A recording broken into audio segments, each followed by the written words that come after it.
MC টেলিভিশনের শ্রোতা এবং দর্শক, আমাদের আজকের কারেন্ট অ্যাফেয়ার্সের তিনজন অতিথি, যারা প্রত্যেকেই বর্তমান সময়ের সমসাময়িক ঘটনার উপর আলোচনায় অংশগ্রহণ করেন বিভিন্ন মাধ্যমে, এবং যে কয়েকজন আলোচক বর্তমান সময়ে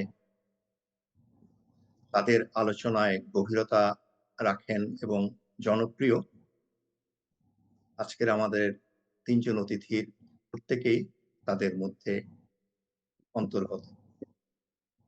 তাদের প্রত্যেকেরকে আমার এমসি টেলিভিশন থেকে আন্তরিক শুভেচ্ছা এবং অভিনন্দন আজকে আমাদের অনুষ্ঠানে যোগদান করার জন্য।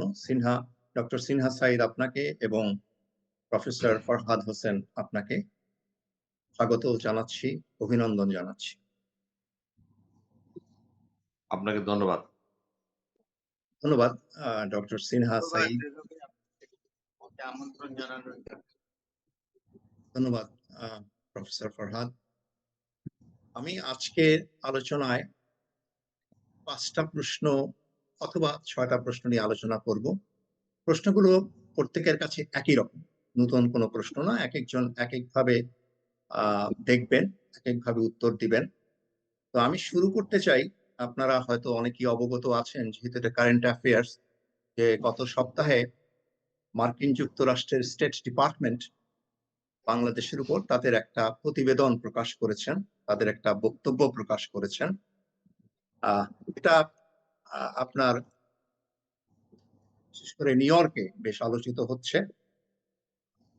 এখানকার একটি কাগজ, সাপ্তাহিক কাগজ দেশ পত্রিকা, তারা এই ব্যাপারে বিশদ রিপোর্ট করেছেন এবং তাদের রিপোর্টের একটা হেডলাইন হচ্ছে সুষ্ঠু নির্বাচনে বাংলাদেশে সরকার পরিবর্তনে নাগরিকরা। এটা দিয়েই শুরু করি এই আলোচনায়। আপনাদের বিভিন্ন দৃষ্টিকোণ কি? তবে এই আলোচনাতে যেগুলো প্রধান হয়ে আসছে তার কয়েকটা দিক আমি উল্লেখ করে দিতে চাই আলোচনার সুবিধার্থে। এখানে বলা হয়েছে যে বাংলাদেশে বিচার বহির্ভূত হত্যাকাণ্ড কমেনি, বাংলাদেশে সংবাদপত্রের স্বাধীনতা তেমন কমেনি, সরকারি পর্যায়ের দুর্নীতি ও অনিয়ম তেমন কমেনি, শান্তিপূর্ণ সমাবেশে হস্তক্ষেপ এখনো হচ্ছে নানাভাবে, এবং কোথাও কোথাও এই সমস্ত কাজের সাথে যারা জড়িত তারা আপনার এস্টাবলিশমেন্টের সাথে এবং আইন শৃঙ্খলা পরিস্থিতি নিয়ন্ত্রণের সাথে সরাসরি যুক্ত, এবং গুম খুন এই বিষয়গুলো চলছে। এই ব্যাপারে প্রফেসর ফরহাদ, আপনার অবজারভেশনটা কি মার্কিন যুক্তরাষ্ট্রের রিসেন্ট প্রতিবেদনে? ধন্যবাদ রেজা ভাই আপনাকে। আপনি আপনার অত্যন্ত খ্যাতিমান চ্যানেল এমসিটিভি ইউএসএ আমাকে আমন্ত্রণ জানিয়েছেন, এবং আজকে আমার সঙ্গে যাকে আপনি যার সঙ্গে আমাকে আমন্ত্রণ জানিয়েছেন তিনি আমার রাজনৈতিক শিক্ষক ডক্টর সিনহা আহমেদ সাইদ। আমি খুবই আনন্দিত এবং আপনাকে আবারও ধন্যবাদ জানিয়ে আমার বক্তব্য শুরু করছি। আসলে যে বিষয়গুলো সম্পর্কে আপনি প্রশ্ন করলেন সেগুলো কিন্তু সারা বছরের এই কথা এরকম চলছে, যে শান্তিপূর্ণ মিছিল শুরু হলে সেটা যখন অশান্তির দিকে ধাবিত হয়, বা when it turns into a very lawless situation, then তখন আইন প্রয়োগকারী সংস্থা ল এনফোর্সিং এজেন্সি এটাকে নিয়ন্ত্রণের মধ্যে আছে। আর আরেকটা জিনিস বললেন যে গুপ্ত মানে এই যে হত্যা চলে, এগুলো তো আসলে এই হত্যা যে সরকার এটার জন্য দায় বহন করতে হবে, এটা নিয়ে একটু কথা আছে। কথাটা হলো এই, যেমন এই ধরনের হত্যাকাণ্ড গুলো ব্যক্তিগত রেষারেষি থেকেও হয়, এবং অনেক সময় দেখা যায় যে রাজনৈতিক এরকম হত্যাকাণ্ড দলের লোকই হত্যা করে। সেটা আমি যখন ঢাকা বিশ্ববিদ্যালয়ের ছাত্র ছিলাম, আমি তখনও দেখেছি আপনারা তখন ছাত্র জীবনের শেষ প্রান্তে, আর আমি তখন বা আপনারা বের হয়ে গেছেন, আমি তখন সবে ঢুকেছি। তখনও আমি দেখেছি যে বিভিন্ন ছাত্র সংগঠনের মধ্যে, একই সংগঠনের মধ্যে এক নেতা অন্য নেতাকে হত্যা করেছে, এক ছাত্র নেতা অন্য ছাত্র নেতাকে হত্যা করেছে। ব্যক্তিগত কারণে এরকম হত্যা হয়। সেটার জন্য তো আপনি আইন প্রয়োগকারী সংস্থা অনেকটাকে সেগুলো বের করে আনে কিভাবে এই হত্যাকাণ্ড সংঘটিত হলো। অনেক সময় দেখা যায় যে হয়তো এটা দেরি হয়, অনেক বিলম্ব হয়। সবকিছু মিলে তো আমেরিকার সংবাদপত্রগুলো সম্পর্কে আমি তো মন্তব্য করতে পারবো না। তবে একটা জিনিস দেখলাম যে আমেরিকান ডিপ্লোম্যাটরা আমাদের এই গত নির্বাচনে ২০২৪ সালের যে নির্বাচন হয়ে গেল ৭ই জানুয়ারিতে, সেখানে আমেরিকান ডিপ্লোম্যাটরা বিভিন্ন ভূমিকা পালন করেছে। এই ভূমিকাগুলো ঠিক ডিপ্লোম্যাটিক অ্যাক্টিভিটিস এর পর্যায়ে যায় না, কোনোভাবেই না। যেমন আমি বলতে পারি যে বাংলাদেশে নিযুক্ত যে মার্কিন যুক্তরাষ্ট্রের রাষ্ট্রদূত পিটার হেগস, তিনি একেবারে আমাদের ইলেকশনের আগে দেখা গেল যে একদম রাজনৈতিক কর্মীর মতোই আচরণ করেছেন।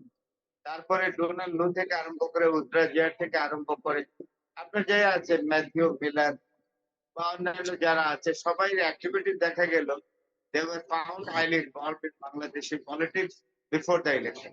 তো সেই প্রেক্ষিতেও আমেরিকান পত্র-পত্রিকাগুলোর মধ্যে এক ধরনের ছায়া ফেলছে কিনা বা এক ধরনের ইনফ্লুয়েন্স তৈরি হয়েছে কিনা এবং তারই আলোকে এই আমেরিকার পত্রিকাগুলো এইভাবে লিখছে কিনা সেটাও কিন্তু আসলে আপনার খুঁজে দেখার বিষয়, পরখ করে দেখার বিষয় আমি মনে করি।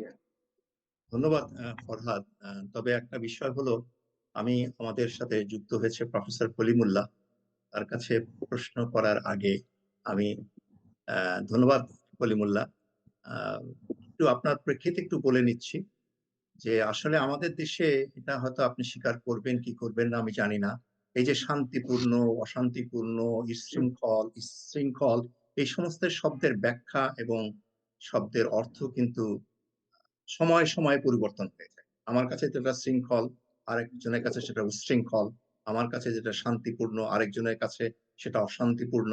যেটা বিশেষ করে সরকারি মহল থেকে শুরু হয়, যেটা শৃঙ্খল ছিল না, এটা শান্তিপূর্ণ ছিল না, ইত্যাদি ইত্যাদি। আরেকটা কথা আপনি ফরহাদ বলেছেন যে গত নির্বাচনে যুক্তরাষ্ট্রের যে ভূমিকা লাভঝম্প ছিল বা প্রকাশ্যে যেটা ছিল, এর পাশাপাশি কিন্তু অন্য রাষ্ট্রেরও ভূমিকা ছিল। এটা আমরা অস্বীকার করতে পারবো না, যেভাবেই দেখি না কেন। হয়তো কোনোটা দৃশ্যিত ছিল বেশি, কোনোটা অদৃশ্যত ছিল, কোনোটার প্রভাব বেশি ছিল, কোনোটার প্রভাব কম ছিল। যাই হোক, আমি এই প্রসঙ্গে আলোচনা করতে অনেক দীর্ঘ হয়ে যাবে। আমি এখন প্রফেসর কলিমুল্লাহর কাছে জানতে চাচ্ছি একই প্রশ্ন, যেটা হচ্ছে কলিমুল্লাহ শুরুতে হয়তো শোনেননি। সেটা হচ্ছে সম্প্রতি যুক্তরাষ্ট্রের স্টেট ডিপার্টমেন্ট একটা রিপোর্ট করেছে বাংলাদেশের সার্বিক পরিস্থিতির ব্যাপারে। সেখানে যুক্তরাষ্ট্রের সেই স্টেট ডিপার্টমেন্টের বক্তব্য হচ্ছে যে বাংলাদেশের মানুষ শান্তিপূর্ণভাবে কোনো সরকার পরিবর্তনে সক্ষম না। দ্বিতীয়ত, তারা উল্লেখ করেছে যে এখানে পূর্বের দুর্নীতি বলেন, অরাজনৈতিক তৎপরতা বলেন, বিরোধী দলের প্রতি অমানবিকতার কথা বলেন, যা কিছু আমরা বলি না কেন সমালোচনায়, তারা সবকিছু অব্যাহত আছে। এই ব্যাপারে আপনার অবজারভেশন কি প্রফেসর কলিমুল্লাহ? ধন্যবাদ।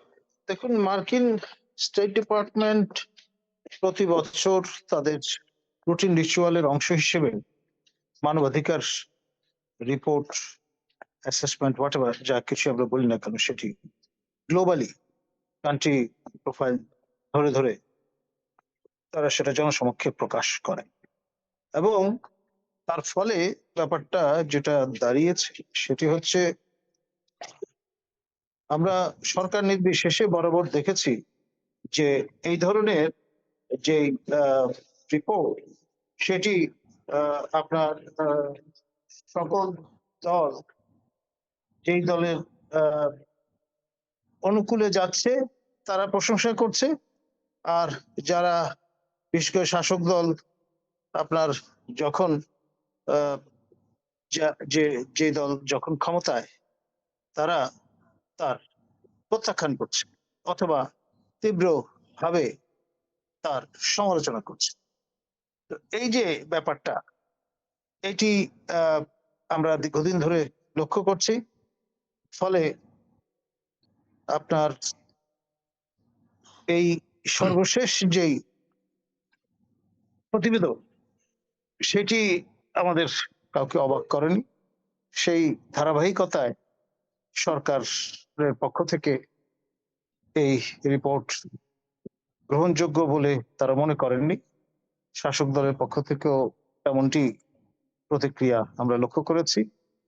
আর যারা বিরোধী অবস্থানে আছেন তাদের মধ্যে আবার এক ধরনের সোল সার্চিং চলছে, যে বছর 2-2.5 ধরে তো খালি বিবৃতি, তারপরে আপনার প্রতিবেদন, এগুলো হাজির করেই পরাশক্তি মার্কিন যুক্তরাষ্ট্র খালাস। তাতে আখেরে এটার ইম্প্যাক্টটা কি? শাসক দলের কোনো কর্মকাণ্ড বাস্তবায়নে এই উদ্যোগগুলো কি কোনো প্রতিবন্ধকতা তৈরি করতে পেরেছে? বরং এই 7 জানুয়ারি নির্বাচন শেষ পর্যন্ত তো অনুষ্ঠিত হয়ে গেল। তদণ্ড প্রতাপশালী পরাশক্তি মার্কিন যুক্তরাষ্ট্রের পরের দিনের স্টেট ডিপার্টমেন্টের যে আপনার প্রতিক্রিয়া আমরা দেখলাম, তারা বলে দিলেন খুব সংক্ষেপে নির্বাচনটি ফ্রি ফেয়ার হয়নি। তাতে কি বা এসে গেল? মানে বিষয়টা এরকম একটি জায়গায় গিয়ে দাঁড়িয়েছে। তো এক ধরনের ফ্রাস্ট্রেশন কাজ করছে এবং জনগণের মধ্যে যারা মানে শতকরা প্রায় 50% জনগোষ্ঠী যারা সরকার পছন্দের নন, তারা হতাশ এবং মার্কিন যে পরাশক্তি মার্কিন যুক্তরাষ্ট্রের পারফরমেন্সে রীতিমতো এক ধরনের বিট্রেইড ফিলিং এর মধ্যে আছে। ধন্যবাদ। ধন্যবাদ কলিমুল্লাহ। আমি একটা সম্পর্ক প্রশ্ন করি বিফোর ডক্টর সিনহা সাইদের কাছে যাবার আগে। সম্পর্ক প্রশ্নটা হচ্ছে, এই যে প্রতিবেদনগুলো হয় বিভিন্ন সময়, প্রথমে ফরহাদকে জিজ্ঞেস করছি, আমরা কি লক্ষ্য করি নাই যে বিগত বহু বছরই যখন এটা সরকারের পক্ষে কোনো বক্তব্য হয় তখন এটাকে অতি উচ্চ মাত্রায় প্রশংসা করা হয়। মার্কিন যুক্তরাষ্ট্রের অমুক তমুক বলেছে, তমুক অমুক বলেছে, দারুণ রকম। যখনই সেটা সরকারের বিরুদ্ধে হয় তখনই সেটা চরমভাবে তাকে ইগনোর করা হয়, উপেক্ষা করা হয় অথবা সমালোচনা করা হয়। এটা কি আমরা লক্ষ্য করি না ফরহাদ, আপনার দৃষ্টিতে?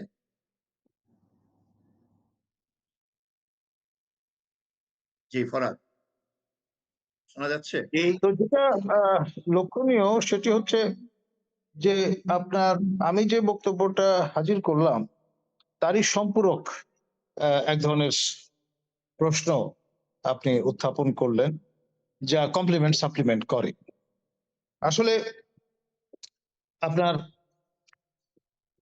1 বছর আগের বিষয়াশয় নিয়ে যে চালচিত্রটা, সেটাই মূলত উন্মোচন করা হয় ডিসক্লেইমার দূর করে।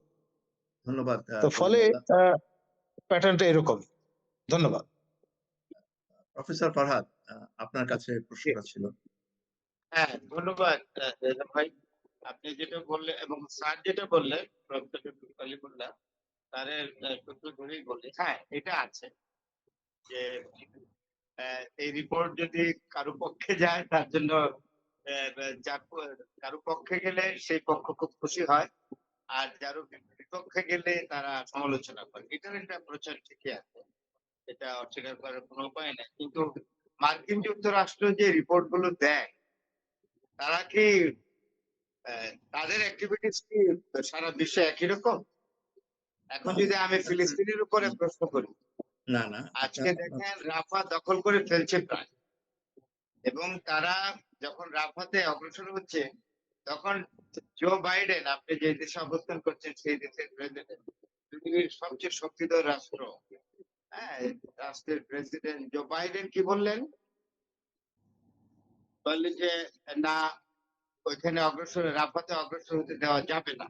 এবং আপনারা এখানে আমরা সবাই জানি যে 1 বিলিয়ন ফিলিস্তিনি এই রাফায় বসবাস করে এবং এই 2-1 দিনের মধ্যেই পৃথিবী দেখবে আরেকটা বড় ধরনের সিভিল ক্যাজুয়ালিটি।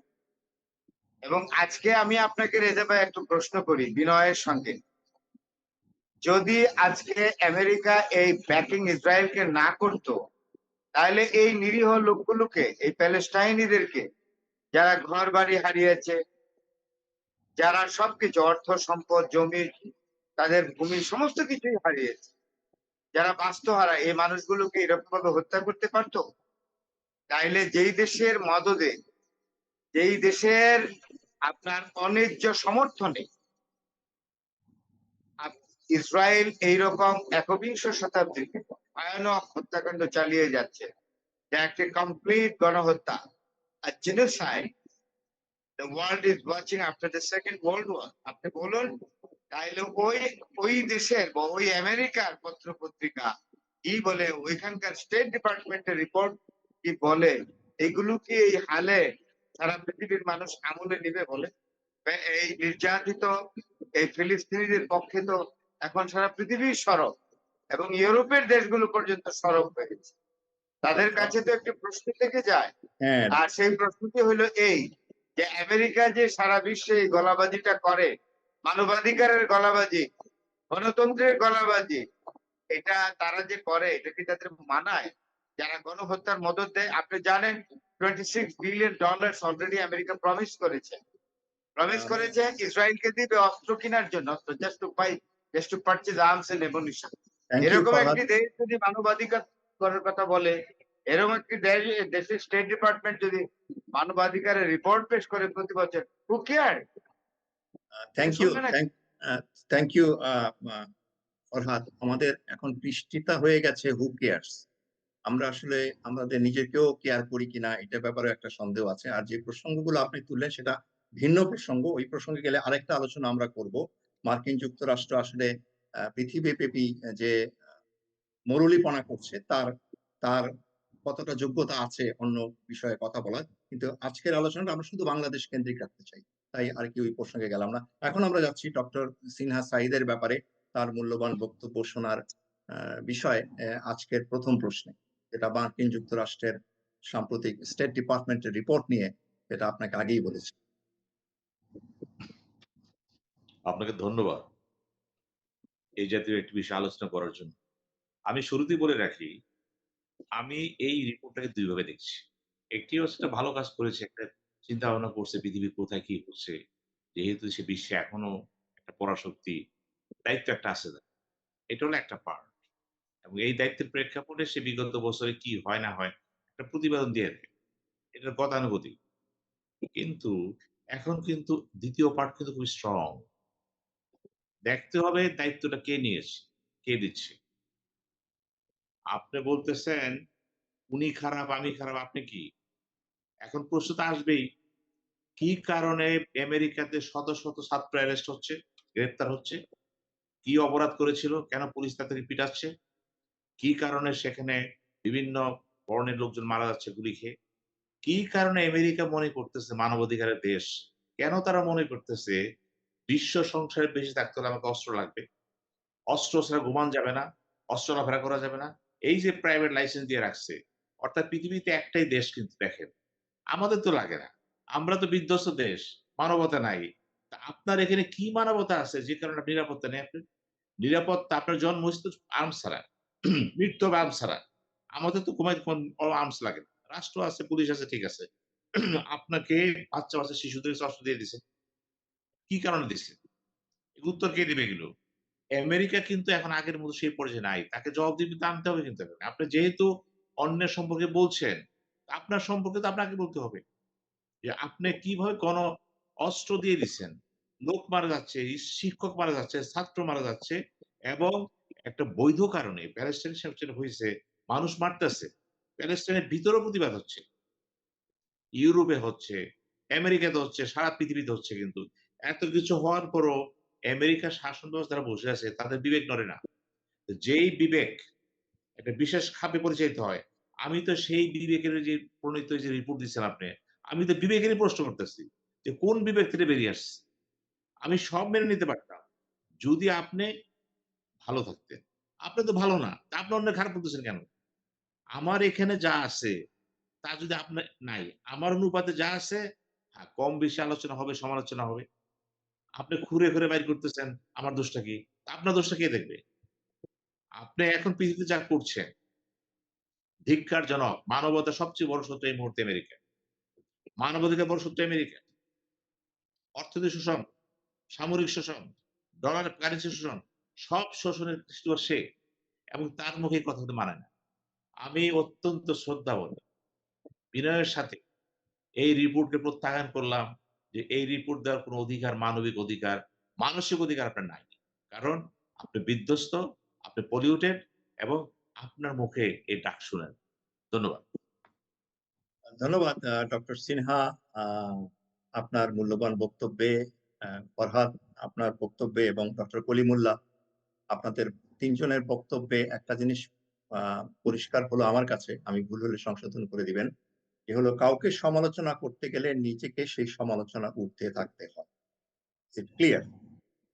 তো এখানেই আপনি দেখবেন আমরাও আমাদের দেশে শুধু ভুলে যান মার্কিন যুক্তরাষ্ট্র, অন্যান্য কোন রাষ্ট্র। আমরাও আমাদের দেশে যখন কারোর সমালোচনা করি, সেটা অতীতে করেছি যা বর্তমানে করছি যা, তাতেও মনে হচ্ছে যে আমরাও কিন্তু পরিষ্কার না সেই ধরনের প্রশ্নগুলো অন্যের ব্যাপারে তোলার ব্যাপারে। আমরাও আমাদের জায়গায় ঠিক নেই। এই জিনিসটা আমরা হয়তো ৩ জন একমত হতেও পারি বলে মনে হয়। আমার আজকের আলোচনার যে মূল বিষয়গুলো ছিল, এটা তো কারেন্ট অ্যাফেয়ার্স এর একটা প্রসঙ্গ গেল। সেটা হচ্ছে যে মুক্তিযুদ্ধে আমাদের যে স্বপ্ন, আকাঙ্খা এবং প্রত্যয় ছিল এর পক্ষে। বিগত আমাদের ধরেন প্রায় অর্ধশত বছরের আমাদের সেখানে অর্জন আসলে কত? অর্জনটা কি ৮০% ৭০% ৫০% না কম? ডক্টর সিনহা সাইড থেকে শুরু করছি। এটাকে আপনি পার্সেন্ট নিতে পারবেন না। এটা পার্সেন্টেজ এর ব্যাপার না। এটা হচ্ছে একটা জাতি সৃষ্টি হয়েছে, একটা দেশ সৃষ্টি হয়েছে। তার কর্মকাণ্ড ছিল, তার একটা কর্মসূচি ছিল, তার ভিশন মিশন ছিল এবং সেটা নিয়ে সে যাত্রা শুরু। যাত্রার শুরুতে সে ছিল শূন্য হাতে। এই শূন্য হাত থেকে আস্তে, আস্তে এখন কোন পর্যায়ে আসছে। এই ৫০ বছরে দেখেন কম বেশি বলছি। মুক্তিযুদ্ধের চেতনার ১ম কথাই ছিল সাম্য, স্বাধীনতা, মানবাধিকার, অর্থনৈতিক মুক্তি, ধর্মীয় স্বাধীনতা। কিন্তু এই যে স্পিরিটটা, এই স্পিরিটটা তো থাকে নাই। এই ক্রমান্বয়কে ভেঙে দেওয়া হয়েছে। এখন সেই চেতনাটা কি করা হচ্ছে? চেতনা বলতে ব্যাখ্যা দিচ্ছেন আওয়ামী লীগ একটা, বিএনপি একটা, জাসদ একটা, জামাত ইসলাম একটা। এই যে বহুমুখী ব্যাখ্যা, আমার মনে হয় না পৃথিবীর এমন কোন দেশ আছে যারা চেতনা নিয়ে এত ব্যাখ্যা দেয়। যদি বলেন আমেরিকার চেতনা কি ছিল? ওই যে ফিলাডেলফিয়ায় যে জন্ম হলো আমেরিকা রাষ্ট্রটা, সেখানে চেতনা কি একটাই। সাম্য, স্বাধীনতা, মুক্তি, অর্থনৈতিক মুক্তি। ঠিক সব শেষ। কিন্তু আমাদের এখানে চেতনা ব্যাখ্যা তো আসতেছে কেন? এইজন্যই আসতেছে মূলত আমরাই খারাপ। আপনি যে কথাটা বললেন একটু আগে, আমি তো একমত আপনার সাথে। যে আমরা যখন সমালোচনা করি, আমরা নিজের দিকে তাকাই না তো। কারণ এই যে রিপোর্টটা আসলে দেখেন, যখন বিএনপির আমলে আসছে সে বলছে এই প্রত্যাখ্যান করলাম। ভারতের মোদিও বলতেছে প্রত্যাখ্যান করলাম। পৃথিবীর প্রত্যেকটা দেশ বলতেছে প্রত্যাখ্যান করলাম। দেখেন এখানে কেউ বলে নাই কিন্তু অ্যাকসেপ্ট করলাম। কে অ্যাকসেপ্ট করতেছে? সব দেশের অপোজিশন। আবার এই অপোজিশন ক্ষমতা ছিল তারাও প্রত্যাখ্যান করেছে। এই যে খেলাটা, এই খেলাটা হচ্ছে মূলত এইজন্য হয়। আমরা যদি মনে করতাম যে স্বাধীনতা মানে এই, মানবাধিকার বলতে এই, মানবাধিকার মানে কি? নাগরিকত্ব মানে কি? কথা তো একটাই যে আমার দেশে আমি কথা বলতে চাই, আমি ভোট দিতে চাই, আমি রাষ্ট্র পরিচালনা করতে চাই, আমি করাপশন করব না। আমি আদর্শ রাষ্ট্রায়ন করব। আমার ন্যাশনাল পাওয়ারটা বাড়াবো। এখন এই বাড়াতে যেয়ে মাঝে যে শক্তি ঢুকে গেছে সেটা হলো ক্ষমতার লোভ। এই যে ক্ষমতার একটা লোভ মোহ যে আমি ছাড়া কিছু হবে না। অর্থাৎ আমি আছি, সব আছে, আমি নাই কিছু নাই। অর্থাৎ কিছু, কিছু ব্যক্তি মনে করছেন প্রত্যেক আমলেই আমাকে ছাড়া দেশ চলবে না। এবং তার দলও মনে করেছে সব। সেক্ষেত্রে বিএনপি বলেন, জাতীয় পার্টি বলেন, আওয়ামী লীগ বলেন এক চরিত্রে কিন্তু। মানে তাদের ছাড়া দেশ চলবে না। দেশটা কি হবে? দেশটা যেহেতু শুরুতেই গন্ডগোল হয়ে গেছে। আপনি বললেন বাঙালি জাতীয়তাবাদ, এখন বাংলাদেশ জাতীয়তা। দেখেন তো সংকটটা কোথায় আসলো? সংকট তীব্র হয়ে গেল কিন্তু এটা তো কোথায় হয় নাই। আমরা বাংলাদেশ হচ্ছে পিকুলিয়ার দেশ কিন্তু। অর্থাৎ চিন্তা চেতনায় সরলিত দেশ, সর সর ৬ টা চিন্তা। তো এই চিন্তার মধ্যে কিন্তু ঐ ঐক্যতান সৃষ্টি করা যাচ্ছে না। কেন যাচ্ছে না? আমরা মূলত নিজেকে ছাড়া কারো ভালোবাসি না। আমার দল শ্রেষ্ঠ, আমার গ্রুপ শ্রেষ্ঠ, আমার ফ্যামিলি শ্রেষ্ঠ, আমিও শ্রেষ্ঠ। হ্যাঁ, ঠিক সত্য এটা। হতে পারে। কিন্তু শ্রেষ্ঠ কিসের দিয়া? সেটা তো বৈশিষ্ট্য কি? সেটা হলো গুণাবলী দিয়া। সে গুণাবলী কোথায়? যদি আজকে গণতন্ত্রের কথা বলেন, কোন দলে গণতন্ত্র আছে? কোন দলে নেই। সব দল শীর্ষ ব্যক্তি স্বৈরাচার, দলটা স্বৈরাচার। ওদের সংবিধানটা স্বৈরাচার, দলটা স্বৈরাচার। এই কথা বলতে গেলে কি বলবে? "এই ভাই আপনি কোন দল করেন?" এখন তো কথাও বলা যাবে না। মাহমুদ রেজা কথা বলতেছে। কিন্তু মাহমুদের জিজ্ঞেস করা হবে, "আপনার ভাই কোন পক্ষে কথা বলতেছেন? আপনার কথা বিএনপির পক্ষে যাচ্ছে, আর আওয়ামী লীগের পক্ষে যাচ্ছে, জামাতের পক্ষে যাচ্ছে।" অর্থাৎ ব্যক্তির কথাগুলোকে জাতীয় স্বার্থালোকে না দেখে ব্যক্তিকে শুরুতে একটা খাপে ঢুকিয়ে দেওয়া হয়। এই যে এই অস্থিরতা, এই অস্থিরতা যদি দেশ স্বাধীনে নেই। দেশ স্বাধীনে নেই। আমরা ইতিবাচক পন্থা আমরা নেতিবাচক চিন্তা চেতনায় কিন্তু একেকজন মহাপন্ডিত। ২ টি আপনি এই টক শোতে চেষ্টা করেন ১ বছরে। ১ বছরে যদি আপনি ৬০ জন আনেন বা ৭৫ জন আনেন, আপনি দেখবেন ৩ জন ব্যক্তি জাতীয় স্বার্থর ব্যাপারে একমত হতে পারছে না। কেন পারছে না? চিন্তার পার্থক্য কোথায়? এইজন্য পারছে না। কারণ জাতিকে নিয়ে চিন্তার সুযোগ তার নাই। তার সুযোগ আছে কোনটা? দল কি বলছে, গ্রুপ কি বলছে, এই যে বলাটা, তাতে কি হইছে? স্পেস কমে গেছে। সো ঢাকা ইউনিভার্সিটি নির্বাচন দেখেন তো, একটা দল এখন একাত্ম হয়ে গেছে। আরেকটা দল তো একেবারে নির্বাচন বয়কটই করে দিচ্ছে। এটা কি এটা মুক্তিযুদ্ধের কথা ছিল? না, ছিল না। এখন কাকে কি বলবে? কথা বলতে গেলে বলবে, আপনি এই সেই। এই যে দ্বিধা বিভক্ত সমাজ, যেটাকে আমি বলি কোটনামি সমাজ। অর্থাৎ কোটনামি দোস্তার। আপনার বিরুদ্ধে আমি আপনার বিরুদ্ধে আমি বলব, আপনার বিরুদ্ধে বলবেন। তাহলে দুজনেই খারাপ। এখন যেহেতু সবই তো খারাপ। তাহলে ২০ কোটি লোক খারাপ। হ্যাঁ, খারাপ। তাহলে খারাপের ডেফিনিশন একটা ব্যাখ্যা দেন, একটা জাতি সবাই খারাপ। কারণ সবাই সবাইকে বলতেছে খারাপ। তো ভালো কেউ নাই। কি আশা করেন আপনি? এরপরেও যখন একটা রিপোর্ট আমেরিকা করেছে, আমি ধন্যবাদ দেব। সে তো একথা বলেছে, এই যে সমস্যা আছে, কিন্তু সমস্যা তো প্রকট নেই। উনি যখন বলছেন, এই যে বললেন গুম হত্যা, এটা তো আগের মতো নাই।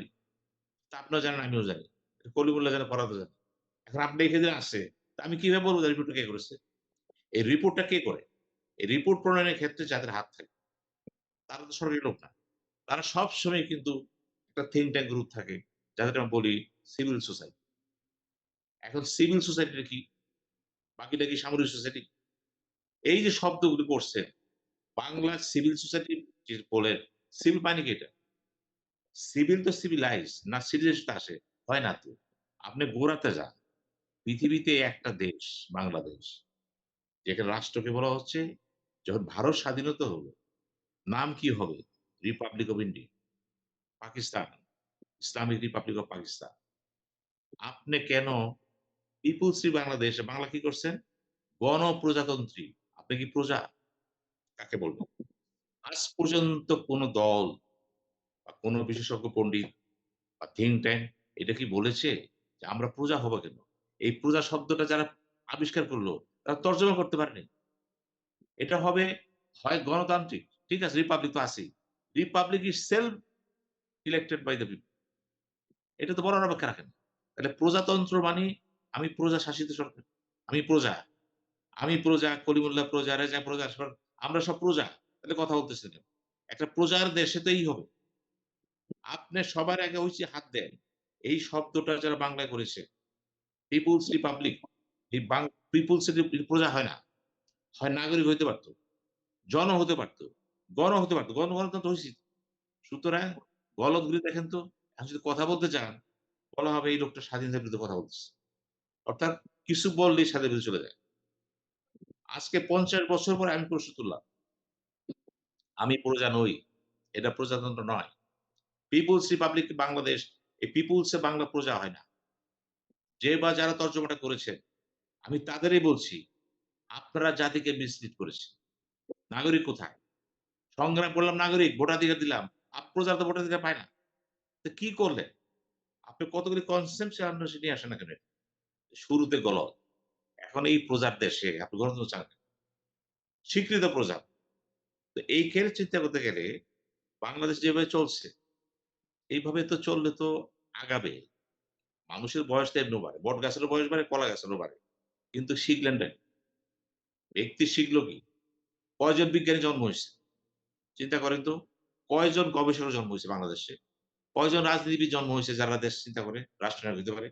প্রত্যেকটা সেক্টর ভাটা কেন? এই ভাটাটা এইজন্য হইছে আমরা মূলত একে অপরকে সমালোচনা করতে পছন্দ করি, নিন্দা করতে পছন্দ করি। এই যে সমালোচনা নিন্দাবাদ। সমালোচনা বাংলাদেশে নাই তো। নিন্দাবাদ। নিন্দাবাদের দেশে আপনি যাই কিছু করেন। আপনি যে স্যুটটা পড়েছেন, খুব ভালো লাগতেছে। এটা সুন্দর। এখন যারা দেখবে একটা ত্রুটি বের করতে হবে, সে বলবে, "না সবই ঠিক আছে, টাইটা বেশি লাল হয়ে গেছে।" আপনি কি করবেন? আপনি হাসতেছেন, হাসা ঠিক আছে, ঠোঁটটা ঠিক মতো চলে নাই। অর্থাৎ জন্ম হইছে আমাদেরকে এইজন্য মানুষের ত্রুটি ধরার জন্য। একটা সমাজ যখন ত্রুটির পিছনে ঘুরে, তার মেধা মূল্যায়ন করে না। সে কি করতে পারছে সেটা না, কি করতে পারত ওইদিকে চলে যায়। সে কি করছে এখানে নাই তো। আপনি কি করলেন অবদান নাই। আপনার কি করা উচিত ছিল? এই উচিতে চলে গেছে কিন্তু। এতে করে ওর ক্ষতিটা কি হইছে? সেটা হচ্ছে আমরা আত্মজিজ্ঞাসার মধ্যে পড়ে গেছি। এই আত্মজিজ্ঞাসা কোথা থেকে আসলো? আজকে কেন আমাকে বলতে হচ্ছে? এই যে শাসকদের কথা বলতেছেন, কোনটা দল রাজনীতি আমি গণতন্ত্র নাই কোন দলে। কেন দলের ভিতরে পিতা মারা গেলে কন্যা হবেন, বা মারা গেলে পুত্র হবেন, পুত্র মারা গেলে নাতি হবেন। এই যে ট্র্যাডিশন চলছে, এটা কোথা থেকে আসছে? এখানে কিন্তু দেখেন, সৌভাগ্য করে বলেন শেখ হাসিনা দীর্ঘদিন ক্ষমতায় আছেন, একটা পরিপক্কতা আসছে তার রাষ্ট্র প্রশাসন। যেহেতু ক্ষমতায় আছে। কিন্তু এই পরিপক্কতা তো একা চলবে না। অন্য দলে তাকান তো। সেখানেও তো তার উত্তরাধিকার আসছে। লাভ হইছে কি? এই উত্তরাধিকার কোথা থেকে আসলো? যদি রুটে যান, ব্যাপারটা কিন্তু সাংঘাতিক। আমি এখনো বলছি। এই সাংঘাতিক ব্যাপারটা কোথা থেকে আসলো? আমরা একটা লোকের প্রশংসা করি বাংলাদেশে দেখেন। আমার ২ মিনিট সময় দিন। নবাব সিরাজউদ্দৌলা। নবাব সিরাজউদ্দৌলার জন্ম কবে হলো? মুঘল সাম্রাজ্য পতনের শেষ দিকে। আলীবর্দী খাঁ এবং সরফরাজ খান ২ সেনাপতি এলাকাকে স্বাধীন ঘোষণা করলেন। বাংলা বের উড়িষ্যা একটা আর বাংলাদেশ। এটার সম্রাট কে হলেন? নবাব আলীবর্দী খান। নিজে নবাব ঘোষণা করলেন। ভালো কথা। উনি যখন যুদ্ধটা করলেন মোগল সম্রাট, সাথে কে ছিল? সেনাপতি মীর জাফর। খেয়াল করবেন। মুক্তিযুদ্ধ, ওইটা তো যুদ্ধ। ছিল কসেরি বেগম মেয়ে, ছিল অনেকগুলি উমিচার, রায়বল্লভ ছিল তাদের সাথে কিন্তু। কিন্তু আলীবর্দী খান কি করলেন? ঠিক মৃত্যুর আগে তিনি তার অপরিপক্ক নাতি নবাব সিরাজউদ্দৌলাকে সিংহাসনে বসাইলেন। তার ইচ্ছাই সব। এই যে ইতিহাসটা যাত্রা শুরু হলো। আর এই নবাব সিরাজউদ্দৌলার কিভাবে সম্ভব? আলীবর্দী খান তাকে কেন মীর জাফর তাকে মানবে? মীর জাফর তো তার খালু শুধু না, সে তো সেনাপতি ছিল। অবদানটা কি? স্বীকৃতি পাইছে সে? সেও পায় নাই, ওডিও কেউ পায় নাই। কাজে ষড়যন্ত্র শুরু হয়ে গেল। আমি এখনো বলছি, অপরিপক্ক নেতৃত্ব কিন্তু একটা জাতিকে ধ্বংস করে কিন্তু। পলাশী প্রান্তরে তো আপনি হারবেনই। আপনি জিতবেন কেন? পলাশী প্রান্তর করার জন্য তো নবাব সিরাজউদ্দৌলার যে মনোনয়নটা দেওয়া হয়েছে যথেষ্ট। এগুলি চিন্তা করছে? প্রশংসা পঞ্চমুখ, বাংলার শেষ নবাব। সে তো বাঙালি ছিল না। সে তো আমাদের শেষ নবাব হবে কেন? যদি এই কথাই বলেন যে ১ম বাঙালি কে? যে সম্রাট হলেন, নৃপতি হলেন শশাঙ্ক। ৫৯০ খ্রিস্টাব্দে তিনি ক্ষমতায় আসলেন এবং ৬২৫ সালে তিনি মারা গেলেন। এই যে ৩৫ বছর, এই সময়টাই কিন্তু ওই যে বৈশাখের কথা বলতেছেন, অনেক কিছু আবিষ্কার হয়ে গেল। বাংলা সন এসে গেল। অনেক শিষ্টাচার আসলো কিন্তু। ইতিহাসে যান। কিন্তু আমরা কাকে বলতেছি? আমরা শশাঙ্কের নাম নেই? নেব না। আমি সেইজন্য বলছি, সূত্রপাতটা হচ্ছে অযোগ্য শাসক কই থেকে আসে? অযোগ্য নেতা কই থেকে আসে? নবাব সিরাজউদ্দৌলা শুরু হয়েছে কিন্তু।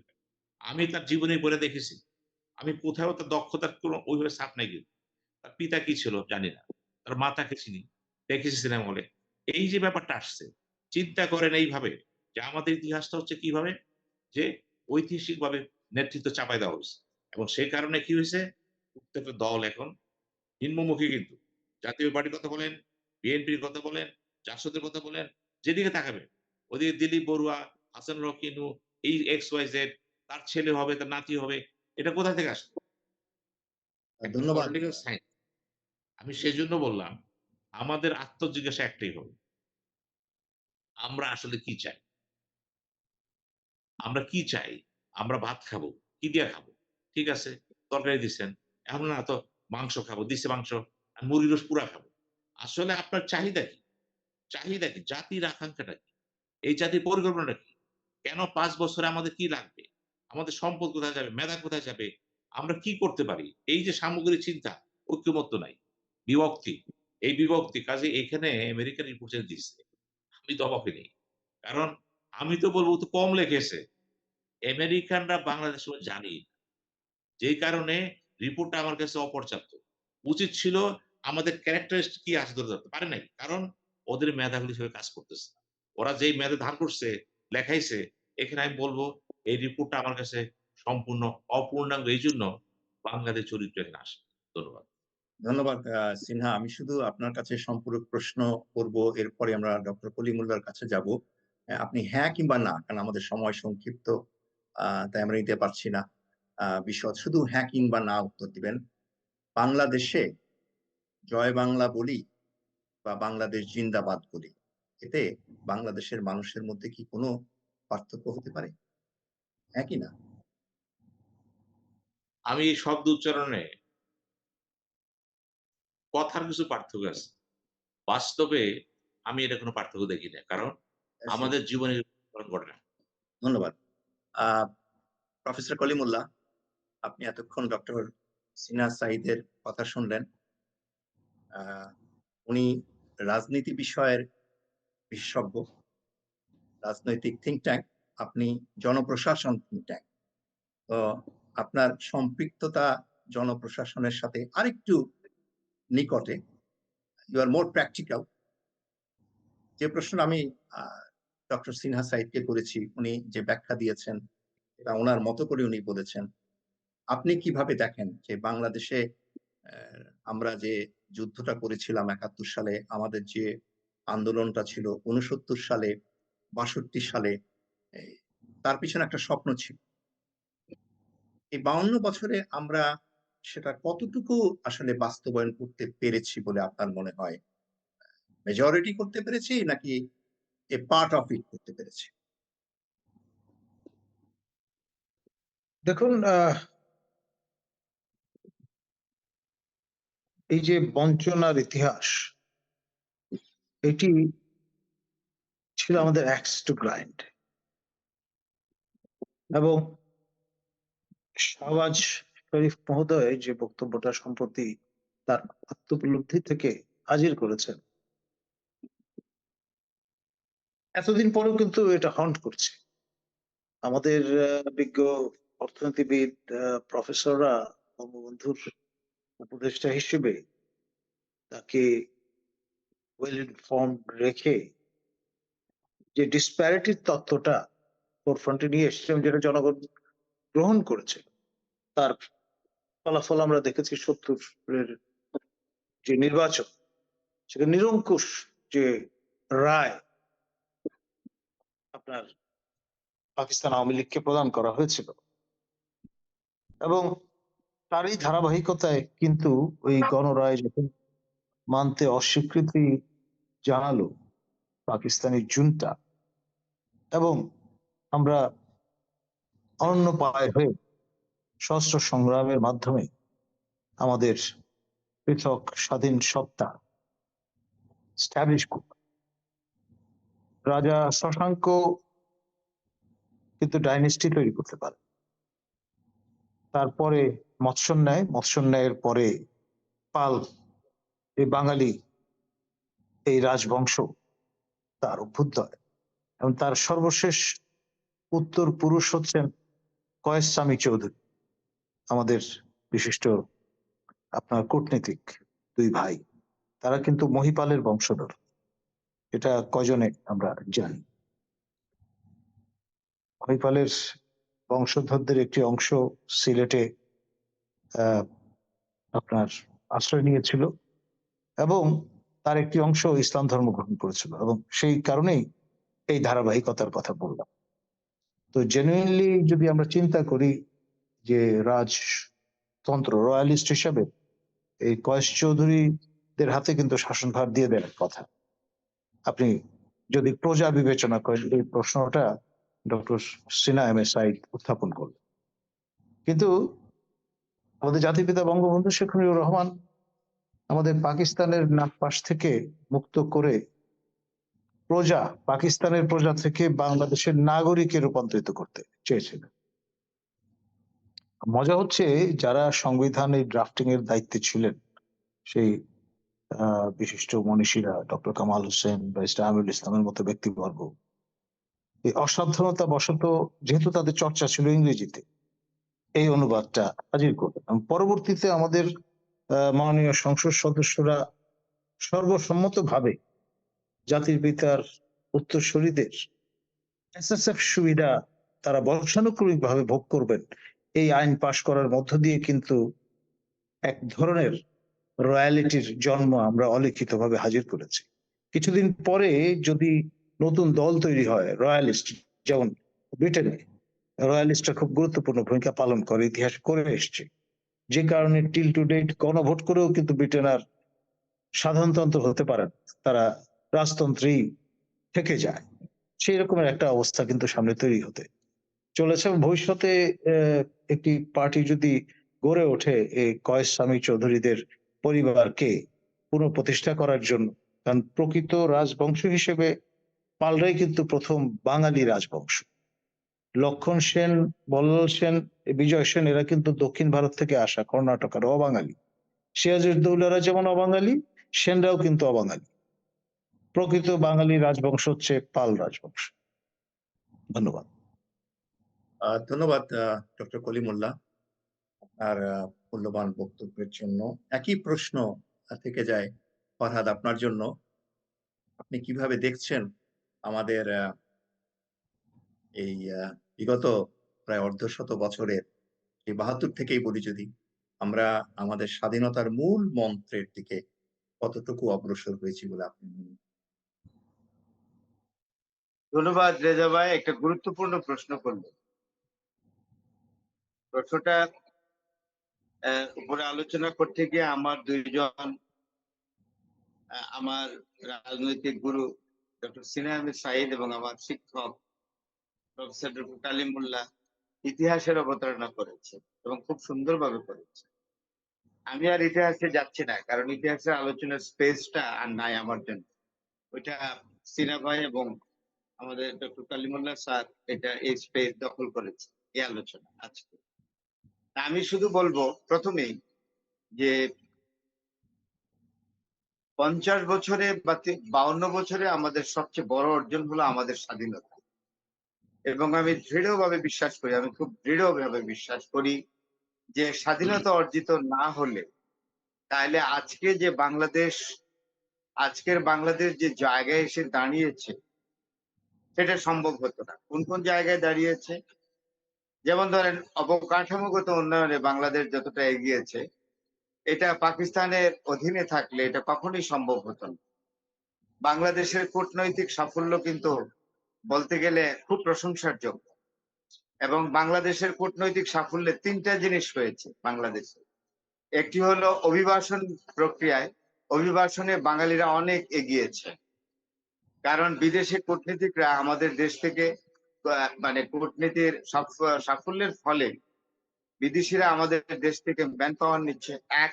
2 নম্বর, শিক্ষার্থীদের নিয়ে যাচ্ছে এবং বাংলাদেশে ফরেন কারেন্সি অর্জন করছে এই জন্য।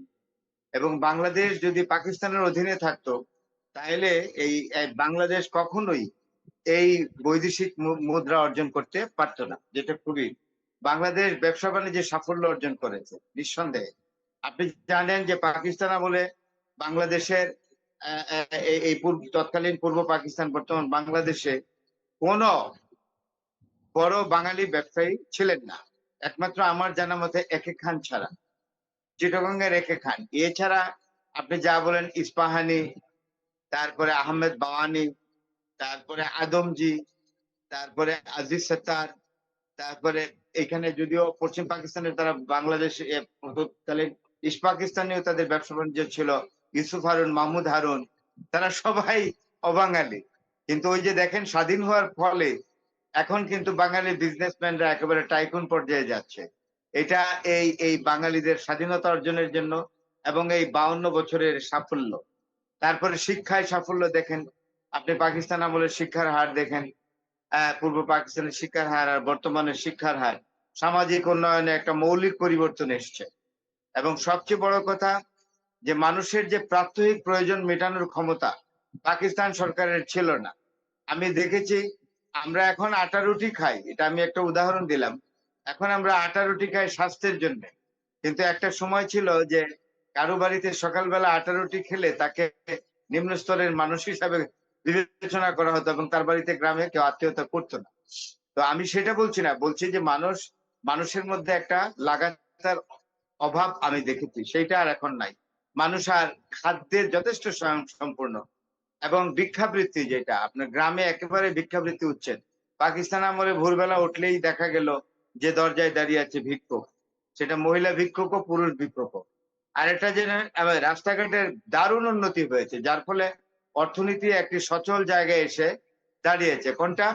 আপনার প্রত্যেকটা গ্রামে পাকা রাস্তা আছে, একটি দুটো করে পাকা রাস্তা, যেগুলো হাইওয়ের সাথে যুক্ত হয়েছে, যার ফলে যে সকল লোকরা আগে বেকার ছিল তারা আপনার বিভিন্ন ধরনের ফিনান্সিয়াল ইনস্টিটিউশন থেকে, ব্যাংক থেকে লোন নিয়ে তারা ভেহিকেল কিনেছে, যে গাড়ি, এটা যে তারা গাড়ি কিনে তারা সেই গাড়ি দিয়ে যানবাহন আনা নেওয়ার কাজ করছে এবং প্রতিদিন তাদের যে আয় রুজি সেটা ঈর্ষণীয়, আমি অবশ্যই বলবো।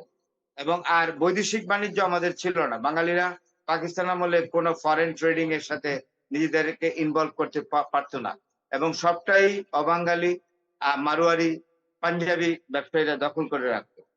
সুতরাং এইগুলো হলো আমাদের উন্নয়ন। আমরা এই 52 বছরে এই জায়গাগুলোতে আমরা উন্নতি লাভ করেছি এবং এইগুলোই প্রকৃত উন্নয়নের জায়গা। আমি মনে করি, আবারও বলছি, যে আমরা যদি স্বাধীনতা অর্জন না করতাম তাইলে 50-52 বছরে এই উন্নয়নের সূচকগুলোতে আমাদের স্থান থাকতো অত্যন্ত নিচে। আর আরেকটি জিনিস বলছেন রিপোর্ট সম্পর্কে, এবং আমার কাছে খুব খারাপ লাগে, এটা সিনা ভাই একদিন আমাকে বলেছিলেন যে আমেরিকার নেতৃত্ব সংকট দেখা দিয়েছে। আমি কিন্তু এই কথাটা স্বীকার করি। স্বীকার করি কেন? আমেরিকান নেতৃত্বের একটা অংশ হলো, সেটা আপনার বিরোধী দলই হোক আর সরকারি দলেরই হোক, আমেরিকার নেতৃত্বের একটা রিফ্লেকশন স্টেট ডিপার্টমেন্টের মাধ্যমে। এটা কেউ অস্বীকার করতে পারবে না। আমি অবাক হব, বাংলাদেশের একজন তৃতীয় শ্রেণীর সাংবাদিক, একেবারে তৃতীয় কি চতুর্থ শ্রেণীর সাংবাদিক মুশফিক ফজল আনসারীর মতো ছেলের যখন আমি দেখি, আমার তুলনায় ছেলে, আমার ছাত্রের বয়সী, দেখি স্টেট ডিপার্টমেন্টে এসে ঘন ঘন যাতায়াত করছে, যাচ্ছে আসছে, এবং তার মতো একটি ছেলে, আমি সরাসরি বলি, সে ম্যাথিউ মিলারের মতো লোকের সাথে আলাপ করছে, ডোনাল্ড লু এর সঙ্গে আলাপ করছে, উজরা জেয়ারের সঙ্গে আলাপ করছে, তখন আমি বুঝতে পারি যে আমেরিকার স্টেট ডিপার্টমেন্টের স্ট্যাটাস কোথায় গিয়ে পড়ছে। এইসব ছেলেবেলেরা যখন বলে, তখন রিপোর্ট, ওইসব ছেলেবেলেরা যখন আমেরিকান স্টেট ডিপার্টমেন্টের মতো গুরুত্বপূর্ণ একটি সরকারি অংশে অবস্থান নিয়েছে, তখন রিপোর্ট কার পক্ষে লিখবে, রিপোর্ট যে সঠিক হবে না, এটা আমরা খুব ভালো করে জানি। আমার কোনোভাবেই মাথায় আসে না এই ধরনের একটি সাংবাদিক এই যে কিভাবে আমেরিকান স্টেট ডিপার্টমেন্টে এতটা প্রভাব বিস্তার করে। এক, আইরিন খান নামে একজন ভদ্র মহিলা আছেন, তিনি এক সময় ডেইলি স্টারে কাজ করতেন, মাঝখানে উনি বোধহয় একটি সংস্থাতে ছিলেন, এখন ইউএন রিপোর্টার হয়েছেন। তিনিও যথেষ্ট, তিনি অ্যামনেস্টি ইন্টারন্যাশনাল সেক্রেটারি জেনারেল হিসেবে দায়িত্ব পালন করেছেন। অ্যামনেস্টি ইন্টারন্যাশনাল প্রায় 11 বছরের মতো, 10 থেকে 11 বছরের মতো ছিলেন। এখন ইউনাইটেড নেশনস রিপোর্টার হয়েছে। উনিও স্টেট ডিপার্টমেন্টে, হ্যাঁ, স্টেট ডিপার্টমেন্টে ওনারও দেখি হর হামেশা যাতায়াত। আমি কিন্তু স্যার ওয়াচ করি, দেখতেছি কি করছে। তো সুতরাং এই দুইজন যেখানে আমেরিকান স্টেট ডিপার্টমেন্টে গিয়ে এক ধরনের অবস্থান নিয়েছেন, এবং তারা দেখি যে আমেরিকান এমন এমন পার্সোনালদের সাথে এক্সটার্নাল অ্যাফেয়ার্স এর তারা বসে আলাপ করেন, হল্লা করেন, কফি খান, আমি অবাক হয়ে যাই। আমেরিকান স্টেট ডিপার্টমেন্টের স্ট্যাটাস কোথায় গেল? কোথায় গেল কেনেডি? কোথায় গেলেন আপনার নিক্সনের মতো লোক? কোথায় গেলেন আপনার এই যে আপনার ক্লিনটনের মতো লোক? তারা কোথায়? ওবামার মতো লোক তারা কোথায়? ভদ্র প্রেসিডেন্ট, হ্যাঁ, আপনি বলেন তো দেখি। এই হলো, this is the real picture of the American state department right now. Okay, ধন্যবাদ ফরহাদ। কারণ আমাদের সময় সংক্ষিপ্ত বলে আমি অত বিস্তারিত যেতে পারছি না। কারণ প্রতিটা প্রশ্নের আলোচনা করতে গেলে আমাদের কয়েক ঘন্টা সেমিনার করতে হয়। তো আমি যেটা আপনার বক্তব্য থেকে বুঝতে পারলাম সেটা হচ্ছে যে এই last 50 or 52 years A what we have achieved, one flag, red and green flag, that is our main achievement, and the branding of this new country to whole over the world, তাই না? আমাদের একটা নিজস্ব passport আছে, আমাদের একটা নিজস্ব flag আছে, আমাদের একটা নিজস্ব ভাষা আছে, আমাদের একটা নিজস্ব জাতীয়তা আছে। অতএব these are achievements, and beside আর যেগুলো আপনি উল্লেখ করেছেন সেগুলো যেমন একটার উত্তর দেয়া যায় এইভাবে যে পাকিস্তান আমলে যে হার ছিল শিক্ষার, এখন সে শিক্ষার হার বেড়েছে। আমাদের দেখতে হবে তখন লোক ছিল ৭.৫ কোটি, এখন হচ্ছে ২০ কোটি। অতএব আপনার সংখ্যা দিয়ে যদি আপনি ভাগ করেন দেখবেন যে খুব একটা বেশি কিন্তু আমরা এগুইনি। তা বৈদেশিক খাতের কথা বলেন, তখনকার ইকোনমি যেটা ছিল, যেটা আপনার শিক্ষক আমাদের বন্ধু ডক্টর সিনহা সাইদের মতো আমি বলতে পারি একটা করে যে টাইম, স্পেস অ্যান্ড ডাইমেনশন, তাই না? It's matters. তো তখনকার টাইম, তখনকার স্পেস, তখনকার ডাইমেনশন এর সাথে যদি আপনি সত্যিকারের ভাবে 1 to 1 তুলনা করেন তাহলে দেখবেন যে আমরা খুব একটা অগ্রসর হইনি। যাই হোক, এই আলোচনা চলতেই পারে। আ আ ২য় প্রশ্ন খুব সংক্ষেপে উত্তর দিবেন আপনারা। আমি ডক্টর সিনহার কাছে ১ম যাই যে আমাদের যে সামগ্রিক রাজনৈতিক মূল্যবোধটা, এটা আসলে কার পক্ষে? এটা কি দলের এবং নেতা-নেত্রীদের পক্ষে নাকি সাধারণ মানুষের পক্ষে? সংক্ষেপে বলবেন। আমাকে প্রশ্ন এ করেছেন? না, আমি আমি এক ডক্টর কথায় সিনহা সাইদকে প্রশ্ন করেছি। আচ্ছা, আমি সিনহা। নেতা নেত্রীদের পক্ষে। কারণ এখানে জনগণ বা দল, দল বলতে আমি বুঝি নেতা নেত্রী। ওখানে কিন্তু দলের ভিতরে যারা কর্মকাণ্ড করেন, ১ নম্বর ব্যক্তি যিনি, দল তাকে ঘিরে কিন্তু। উনি হলেন সূর্য, লাইক সান। রোটেট করে সব নেতারা কিন্তু গ্রহ উপগ্রহ। সুতরাং দল মানি নেতা, নেতা মানি দেশ। এটা আমাদের এখানে কিন্তু একদম কাগজে কলমে যাই লেখা না, বাস্তবে প্রতিষ্ঠিত আছে। আওয়ামী লীগের কথা বলতে গেলে আপনাকে প্রধানমন্ত্রী শেখ হাসিনার কথা বারবার বলতে হবে। বিএনপির কথা বলতে গেলে আপনি খালেদা জিয়া, তারেক জিয়ার কথা বলতে হবে। জাতীয় পার্টির কথা গেলে এরশাদের কথা বলতে হবে, জেএম কাদের কথা বলতে হবে। এই যে জামাত ইসলামের কথা বলতে গেলে গোলাম আযমের কথা বলতে হবে। যেকোনোভাবে যান না কেন। প্রত্যেকটা দল কিন্তু তার নেতাকে গৌরবান্বিত করার জন্য ব্যস্ত। এই যে নেতা ভিত্তিক যেটা হয়, সেটা একটা সময় কি হইছে? গণতন্ত্র কিন্তু এখানে স্কুইজড হয়ে গেছে। একটা সময় কি হলো? এটা ব্যক্তি পূজায় চলে গেল। অর্থাৎ যখন আপনি প্রধান ব্যক্তিটাকে সেইভাবে চিন্তা না করবেন, আপনার পাশাপাশি যখন বড় নেতা তাকে মাপতেছে, আপনি মানতেছেন না, আপনি দলতে বহিষ্কার হয়ে যাবেন, কোনটা হয়ে যাবে। এই যে প্রতিযোগিতা, আমাদের প্রতিযোগিতা হচ্ছে একজন শীর্ষ নেতাকে কিভাবে গ্লোরিফাই করা যাবে, কিভাবে দৃষ্টি আকর্ষণ করা যাবে এবং সে আকর্ষণ করে আপনার যোগ্যতা আছে কি না আছে। আজকে বাংলাদেশের প্রধান সমস্যা কি? সমস্যা একটাই, আনুগত্য। এই যে আনুগত্য কথাটা আসছে, আনুগত্য কিন্তু মেরিটকে ক্রস করে গেছে। খেয়াল করেন ভয়ংকর চিত্র কিন্তু। আনুগত্য যার বেশি সে আগায় যাবে। যোগ্যতা কি আছে পরের ব্যাপার। আপনি এমপি ইলেকশনে যান, উপজেলায় যান, দলে কমিটি গঠন করতে যান, স্ট্যান্ডিং কমিটি করেন, প্রেসিডিয়াম করেন, আপনি সেক্রেটারি বডি করেন। সব জায়গায় ১ম কথা হলো আনুগত্য আছে কিনা। আনুগত্যটা কার কাছে? দল। দল মানে প্রধান ব্যক্তি। এই যে ট্রেন্ডটা সৃষ্টি হয়েছে, এটাকে আপনারা কি করবেন? আমাদের মূল্যবোধে যে মৌলিক কাঠামো নষ্ট হয়ে গেছে তো। আমরা তো জাতিকে নিয়ে ভাবতে পারি না। দলকে নিয়ে ভাবতে পারি না। আওয়ামী লীগ চিন্তা করতে হবে আপনার প্রতি শেখ হাসিনার ব্লেসিং আছে কিনা। প্রধান কথা। কর্মীও বলে ব্লেসিং আছে কিনা। প্রত্যেক দলে একই কথা কিন্তু। এই যে ব্লেসিং বা অনুকম্পা পাওয়াটা, এটা কিন্তু বাংলা রাজনীতির একটা সংযোজন এবং এতে করে কি হয়েছে? কাল্ট সিস্টেম সৃষ্টি হয়েছে। পলিটিক্যাল কাল্ট যেটা বলতে পারেন। এখন এই কাল্ট দিয়ে কিন্তু গণতন্ত্র আসবে না। গণতন্ত্র আসবে ধন্যবাদ। না। হ্যাঁ, ধন্যবাদ সম্ভব না। ডক্টর সিনহা। আমাদের হাতে খুবই কম সময়। আ মা ডক্টর সিনহার কথাবার্তা বুঝা গেছে যে আমরা আসলে গণতন্ত্রের মধ্যে নাই। আমাদের দেশীয় গণতন্ত্রও যদি বলি সেটাও নাই। যেখানে জনগণ নাই, সমগ্র এবং সমষ্টি যেখানে নাই, সেখানে সেটাকে আমরা ডেমোক্রেসি বলতে পারি না। বা পারি কিনা, নূতন ডেমোক্রেসি কিনা, এটা আমরা পরে আলোচনা করব। এই ব্যাপারে ডক্টর কলিমুল্লাহ আপনার কি অভিমত বা দৃষ্টিভঙ্গি? আমরা আমাদের আমরা আসলে ধমনীতে যে রাজ ইনস্টিংক্ট বা হুম, সহজাত প্রবণতা বিদ্যমান, সেটি হচ্ছে আমরা রাজতন্ত্রে বিশ্বাসী, সাধারণতন্ত্রে নই। এবং এটি পরিষ্কার ম্যানিফেস্টেড। পলিটিক্যাল যে ডিভাইড, সেখানেও আমরা যেটা আমাদের অনুজ প্রতিম ডক্টর আমাদের ভ্রাত doctor Sinha M A Saeed, তিনি কিন্তু পরিষ্কার স্পেল আউট করে দিয়েছেন একদম নাম ধরে। তো ফলে এখানে হয়তো একটা সময় আসবে ক্ষমতার বাইরে থাকতে থাকতে একটি অংশ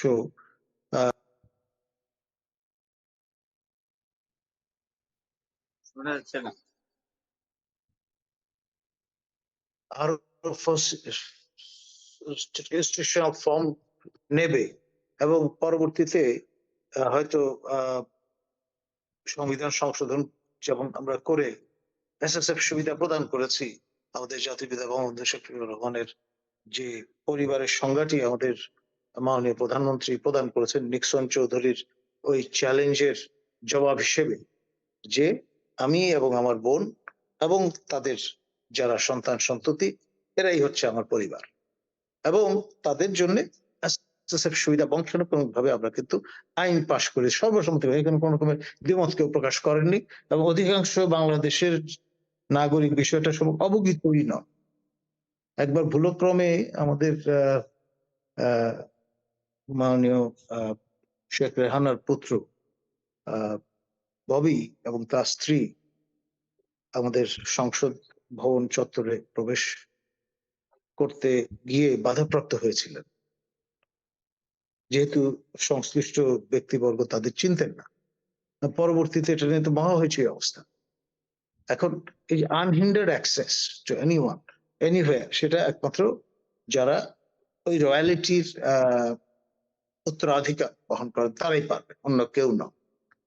এবং এই রোল মডেল, এই যে সেট প্যাটার্নটা একেবারে সর্বনিম্ন পর্যায় পর্যন্ত কিন্তু পরিব্যাপ্ত হয়েছে বর্তমানে বাংলাদেশ, একেবারে ওয়ার্ড পর্যায়ে দল পরিবার এইভাবে বিষয়টা অ্যাক্রস দ্য পলিটিক্যাল ডিভাইড পরিব্যাপ্ত হয়েছে। তো ফলে মাইন্ডসেটটা যখন এইরকম, আনুগত্য হবে সবচেয়ে বড় প্যারামিটার, অন্য কিছু নয়। ফলে ওয়েস্টার্ন যে মডেল অফ ডেমোক্রেসি সেটা বাংলাদেশের রেলেভেন্ট নয়, নট এনিমোর। ওখানে কোনো বাষ্পই নেই, সুতরাং এই স্টিম ইঞ্জিন চলবে কি করে? যে যার সুবিধা মতো সেটা ব্যবহার করবেন বিশেষ সময়, এবং পরবর্তীতে যখন তাদের প্রয়োজন ফোরাবে তারা অপান্ত হয়ে যাবেন। ব্যারিস্টার আমিরুল ইসলামের মতো ব্যক্তিবর্গের যে দশা হয়েছে, বা ডক্টর কামাল হোসেনদের মতো যে দশা হয়েছে সেই রকমটি। ধন্যবাদ প্রফেসর কলিমুল্লাহ। প্রফেসর ফরহাদ, আপনার এক্সপ্রেশন বা আপনার অবজারভেশন কি এই ব্যাপারে? হ্যাঁ রেজা ভাই, এখানে হলো কি, নেতার প্রতি আনুগত্য এটা থাকবেই। যেমন বঙ্গবন্ধুর আনুগত্য ছিল হোসেন শহীদ সরওয়ার্দীর প্রতি, কিন্তু সাংঘাতিক আনুগত্য ছিল। সেটা এরকম ছিল। হ্যাঁ, বঙ্গবন্ধু সরাসরি বলতেন যে সরওয়ার্দী সাহেব হলেন আমার মেন্টর, এবং স্যার বলতেন। তো এটা থাকবে, কিন্তু এই জায়গায় যে জিনিসটা খুবই গুরুত্বপূর্ণ সেটা হলো নেতাকেও সৎ হতে হবে, আর যিনি অনুসরণ করবেন নেতাকে, নেতার যে অনুসারী তাকেও সৎ হতে হবে। তবে এই ক্ষেত্রে নেতার দায় বেশি। নেতা এমন কোনো কিছু উদাহরণ তৈরি করবেন না তার কর্মীর সামনে, বা তার যে আপনার ইয়ে আছে শিষ্য, তিনি যেন কোনোভাবেই তার মধ্যে যেন এমন কোনো কিছু সৃষ্টি না হয় যেটা জনগণের ক্ষতিকর, জনগণের জন্য ক্ষতিকর হবে। তাই নেতা আদর্শ নিয়ে লড়তে হবে, আর সে আদর্শ যাতে নেতার যে অনুসারী তারা যেন সে আদর্শকে ধারণ করে, এবং সে আদর্শটি হবে জনকল্যাণমূলক। নেতাকে অন্ধভাবে অনুসরণ করা খারাপ কিছু না, কিন্তু নেতা যদি খারাপ হয়, নেতার যদি কোনো আদর্শই না থাকে, নেতার আদর্শই যদি হয় পকেট ভারী করা, তাইলে তার যে অনুসারী সেও প্রথম তালিম নিবে পকেটটা কিভাবে নিজের ভারী করতে হয়। ফরহাদ, ধন্যবাদ। তবে অন্ধভাবে কোনো কিছুই করা উচিত না, তাহলে আপনি গর্তে পড়ে যেতে পারেন। অন্ধকে যদি হাঁটতে বলেন, সে হয়তো হেঁটে কোনো একটা গর্তে পড়ে যেতে পারে, নর্দমায় পড়ে যেতে পারে। পড়ে যেতে পারে না, অন্ধ তো একটা, আপনার আপনার বিবেক কাজ করতে হবে, বিবেকের চোখ কাজ করতে হবে। তবে আমি শেষ প্রশ্নে যাবার আগে সেটাও ১ মিনিট করে বলবেন। আপাতত এই আলোচনায় আমরা একটা জিনিস বুঝতে পারলাম, সেটা হচ্ছে যে আমরা গণতন্ত্র থেকে অনেক দূরে আছি। আমাদের রাজনীতি বলেন, সমাজনীতি বলেন, ব্যাখ্যা বলেন, আপনারা ৩ জন think tank about political side, public administration, এবং আপনি শিক্ষকতা করছেন প্রফেসর ফরহাদ। আপনাকেও যেতে আপনাদের প্রত্যেক আলোচনা থেকে আমরা এটা বুঝতে পারলাম যে আসলে আমরা গণতন্ত্রের পথে হাঁটছি, চেষ্টা করছি। কিন্তু আমরা সেই পথে নাই। নেতার সততার কথা বললেন, নেতার সততা এখন পর্যন্ত আমরা দেখি নাই। গত ৫০ বছরে। দলের প্রতি সততা ছাড়া। তো শেষ প্রশ্ন, ডক্টর সিনহা সাইদ আপনার আ ১ মিনিট সময়। সেটা হচ্ছে আদৌ আমি কথাগুলো আমার চিন্তাটা আমি আপনাকে প্রমাণ দিয়ে বলতে পারব না। বাট যতটুকু দৃশ্যত তাতে মনে হচ্ছে আগামী ৫০ বছর, আচ্ছা কমিয়ে আনি। আগামী ৫০ বছর তো বাঁচব না। ২৫ বছরও বাঁচব না। তো এই সামনের ধরেন ১০-১৫ বছর বাংলাদেশ কোন পথে হাঁটছে? জনগণের পক্ষে নাকি তাবেদারির পক্ষে? আমার ভাই প্রফেসর কলিমুল্লাহ একটা ভালো কথা বলেছেন। রাজতন্ত্র। আমরা কিন্তু গণতন্ত্র খোলসটা নিয়ে রাজতন্ত্রের মধ্যে আছি। প্রত্যেকটা দল বিশ্বাস করে তাদের দলীয় প্রধান হচ্ছে রাজার সমতুল্য, দেবতার সমতুল্য। এবং যখন দলের প্রধান রাজা দেবতা হয়ে যায়, ওই দলটাকে গণতান্ত্রিক বলার কারণ নেই। কাঠামোটা গণতান্ত্রিক। গণতান্ত্রিক কাঠামো কিন্তু দেহ আত্মাটা হচ্ছে পুরোপুরি মাথাটা পুরোপুরি কিন্তু দেবত্ব আরোপ করা হয়েছে সেখানে এবং সে রাজতন্ত্র রূপ পেয়েছে। এবং এইখানেই সমস্যাটা হচ্ছে এই, আমরা একাধিক চরিত্র বরবাস করতেছি। আমরা মুখে এক কথা বলি, কাজে এক কথা বলি। কেন বলি? ওই যে গোড়াতে বললেন, আমি যাকে নেতা মানলাম, আমি যে দল করলাম, আমি ধরে নিয়ে এসেছি এই দলের কর্মসূচি সবকিছু মিথ্যা। নেতা যা বলবেন সেটি দল। তো শুরুতে আপনি আসেন, ওয়েস্টার্ন মডেলে যে গণতন্ত্রের কথা বলছেন বা যারা রিপোর্ট করতেছে বিভিন্ন জায়গায় স্টেটমেন্ট দিবেন না, তারা কি জানে না যে জাতির বৈশিষ্ট্যটা কি? তাহলে বুঝতে হবে anthropologically, sociologically যে বৈশিষ্ট্যগুলো এখানে আসছে, সেটা তো ওরা বুঝে না। তো ওরা কেন রিপোর্ট করতে চায়? ওরা তো স্টাডি, রিসার্চ, গবেষণায় দুর্বল। আপনি একটা জাতিকে যদি বুঝতে না পারেন, কেন গবেষণা করতে চান? আমেরিকা হয়ে গেছে কি অনেক কিছু হয়ে গেছে? না, না, তা না। প্রশ্ন হচ্ছে আবার আমেরিকার প্রশংসা যারা পঞ্চমুখ হয়ে যায়, ওটা তাবেদারি কিন্তু। আমেরিকাও পছন্দ করে আমার তাবেদারি করুক। আমি তাবেদারি পছন্দ করি। সুতরাং আজকে বাইডেনও চায়, ট্রাম্পও তা চায়। ওই সিনেটরও তা চায়, প্রেসিডেন্টও তা চায়। সুতরাং এই যে তাবেদারি করুক, অর্থাৎ আমার প্রশংসা করুক, ভালো। তাবেদারি তো ভালো না। তাবেদারি সিস্টেমটা যেহেতু প্রাচীন আমাদের সাথে এখনো আছে এবং দিন, দিন গাঢ় হয়ে গেছে। বিশেষ করে কমিউনিস্ট ওয়ার্ল্ড আরো বেশি। ভারতের গণতন্ত্র কি হচ্ছে এখানে? মোদি তো মোদিজি হয়ে গেলেন। মোদি কদিন পর দেখবেন মোদিকে হয়তো কোনো অন্য একটা শব্দ ইউজ করা হবে। কারণ ভাব তো রয়ে গেছে একটা। মোদি নেতা হতে চাচ্ছে না। মোদি চাচ্ছেন অন্য কিছু। উনি হিন্দুত্ববাদের একটা প্রতীক হতে চাচ্ছেন। নেতা কোথায়? তাহলে হয়তো ওখানে গণতন্ত্র কোথায়? কাজেই প্রশ্ন হচ্ছে গণতন্ত্র আছে কোথায়? এই শব্দটা যত মুখরোচক হয়ে গেছে, বাস্তব জীবনে আমরা সেটা পাইনি। আজকে ঢাকা বিশ্ববিদ্যালয় থেকে তাকান তো। একটা দল নীল সাদা কোথায় গেছে? এক হয়ে গেছে সব। এফবিসিসি তাকান তো, সমিতি তাকান তো। সব জায়গায় যাই কিছু করতে যাবেন, ওখানে একটা নেতা আছে। উনি যা বলেন, তাহলে দেখেন মৌলিক চরিত্র যেটা প্রফেসর কলিমুল্লাহ সুন্দর করে বলেছে। বাঙালি জাতি মূলত রাজতন্ত্রের ভক্ত। ধন্যবাদ, লালন ধন্যবাদ।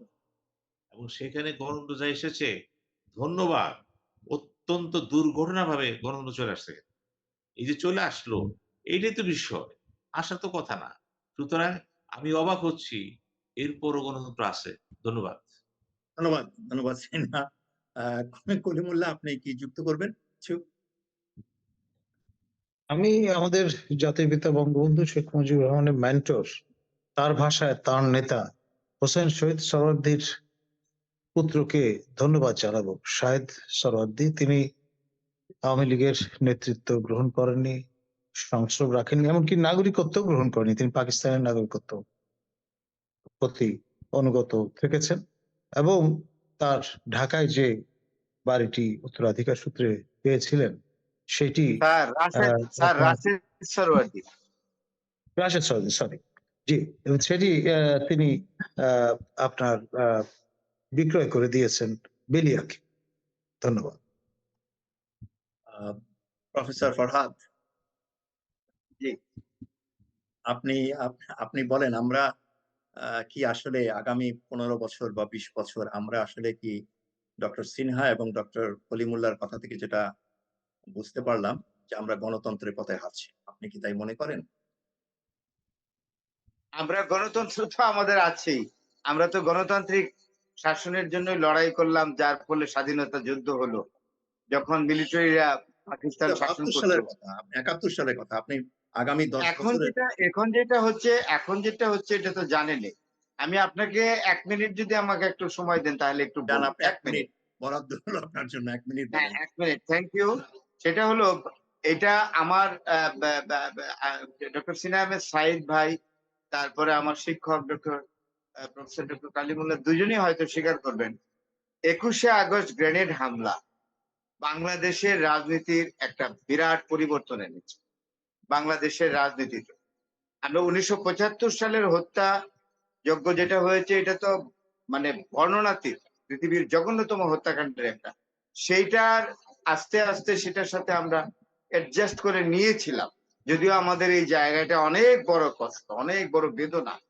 কিন্তু ২১শে আগস্ট গ্রেনেড হামলা যখন করা হলো ২০০৪ সালে টোটাল একটা রাজনৈতিক দলকে এলিমিনেট করার যে ষড়যন্ত্র, এবং সেখানে আপনি জানেন ২৪ জন লোক মারা গেছে এবং সাবেক প্রেসিডেন্টের স্ত্রীও মারা গেছে।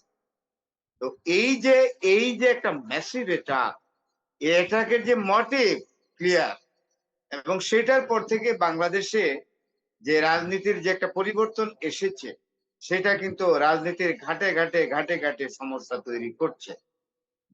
এটা আপনাকে স্বীকার করতে হবে। ধন্যবাদ। ধন্যবাদ প্রফেসর ফরহাদ। কথার পিঠে অনেক কথা চলে আসে, অনেক কথা বলতে হয়। তো আজকে ৩ জন থিংক ট্যাঙ্ক আমি বলবো।